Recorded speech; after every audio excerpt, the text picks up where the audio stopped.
बड़ी खबर धार से। धार में स्वास्थ्य विभाग की बड़ी लापरवाही सामने आई। 13 साल की रेप पीड़िता का मेडिकल नहीं कराया और हाईकोर्ट के आदेश पर बच्चे का मेडिकल हुआ है। तो मेडिकल में बच्चे के गर्भवती होने का पता चला। कोर्ट ने पीड़ित के गर्भपात की इजाजत दी है, फिर भी बच्चे का गर्भपात नहीं कराया गया। परिजनों ने केंद्रीय मंत्री से अब मदद की गुहार लगाई है। सावित्री ठाकुर के निर्देश पर बच्चे को एम्बुलेंस मिली और पीड़ित को इलाज के लिए इंदौर रेफर किया गया है। हमारे क्षेत्र के बलवाड़ा के पास 4 महिलाएं मजदूर, एक पुरुष था। तो पास में बिजली गिरने से, कड़कने से उसमें 5 ही घायल हुए थे। उसमें से एक महिला को ज्यादा घायल हुई थी, तो उसको जिला अस्पताल में भर्ती किया। जमुनाबाई करके थी, मैं उसकी हालत तबीयत पूछने के लिए गई थी। उसी दरमियान एक आदमी आया और सभी वहाँ के एक लड़की को लेके कि उसको गर्भपात कराना था। हाईकोर्ट के निर्देश थे। तुरंत मेरे साथ डॉक्टर वगैरह सब साथ में थे, तो मैंने तुरंत उनको निर्देश दिया और सभी ने उस बात को सुना और तुरंत ही मैंने उसको अस्पताल के लिए रेफर के लिए उसे निवेदन किया और तुरंत उसको एम्बुलेंस से इंदौर के लिए रेफर किया गया। धार जिले में विगत दिनों में एक नाबालिग बच्ची के साथ दुष्कर्म की घटना सामने आती है। दुष्कर्म के बाद जो है उसको न्यायालय की शरण लेना पड़ती है और न्यायालय के आदेश के बाद जो है अब अस्पताल में उसके इलाज के लिए जिला अस्पताल पहुंचाया जाता है। वहां पे परिजनों का आरोप लगता है कि उनकी कोई सुनवाई नहीं हो रही है। उसको लेकर के आज हमारे साथ में उनके अभिभाषक नवनीत जैन मौजूद हैं। हम उनसे जानने की कोशिश करेंगे क्या कुछ पूरा मामला है। इशू देखिए, मेरे पास ये मामला लगभग 15 से 20 दिन पहले आया था। धार न्यायालय में एक पीड़िता 13 से 14 वर्ष की थी और उसके साथ उसके पिता थे, परेशान हो रहे थे और उनसे बातचीत में पता लगा कि तिरला थाना क्षेत्र से राजगढ़ थाना क्षेत्र के बीच में 2 तिरलाओं के बीच में कहीं पे उसका अपहरण हुआ था।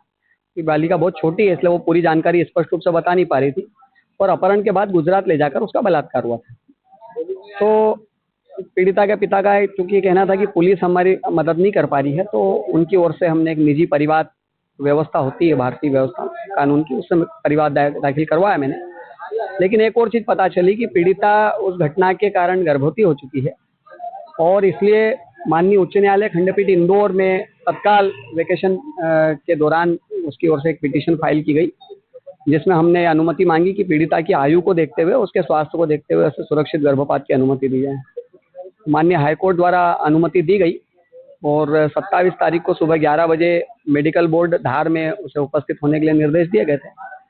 लेकिन सुबह 10:30 से लेकर के दोपहर 2:30-3 बजे तक धार चिकित्सालय में वे परिवार परेशान होता रहा और अंततः शाम को 4 बजे जब यहाँ केंद्रीय मंत्री का दौरा था, सावित्री जी ठाकुर का, तो वे भी पहुंची और पीड़िता के परिजनों ने जब उनसे चर्चा की तो मामले की गंभीरता को देखते हुए उन्होंने तत्काल निर्देश दिए और शाम को लगभग 4 बजे यहाँ पर एम्बुलेंस की व्यवस्था हो पाई और पीड़िता को इंदौर भेजा गया। अब बालिका की स्थिति कैसी है? क्या उसको सिकल सेल की बीमारी के साथ में जब इस स्थिति में बताया गया तो मामला कितना गंभीर है? जी हाँ, मेडिकल में गर्भधारण की तो पुष्टि हुई थी, लेकिन अभी एक नई जानकारी ये भी आई है, डॉक्टरों से पता लगा है कि सिकल सेल भी है उस बच्ची को और उम्र उसकी बहुत कम है, 13 से 14 के बीच की उम्र है, वजन भी उसका कम है। तो इसलिए यहाँ डॉक्टरों ने मना कर दिया है कि उसकी स्थिति देखते हुए यहाँ पर संभव नहीं है। इंदौर भेजा गया था और इंदौर से भी अभी सुबह एक और कहीं जगह उसको रेफर किया है।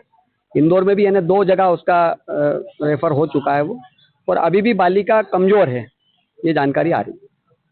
इसमें सुनवाई नहीं होने के बाद हाई कोर्ट पहुंचा पीड़ित का परिवार और पीड़ित परिवार हाई कोर्ट द्वारा अस्पताल में जो है गर्भपात के लिए पहुंचाया गया था। वहां पहुंचने के बाद अब आरोप है परिवार का कि अस्पताल में उनकी सुनवाई नहीं हुई। क्या कुछ सच्चाई है? जानने के लिए इस वक्त हम मौजूद हैं धार के सिविल सर्जन श्री बालमुकुंद जी के साथ में। बर्मन जी, क्या कुछ मामला है?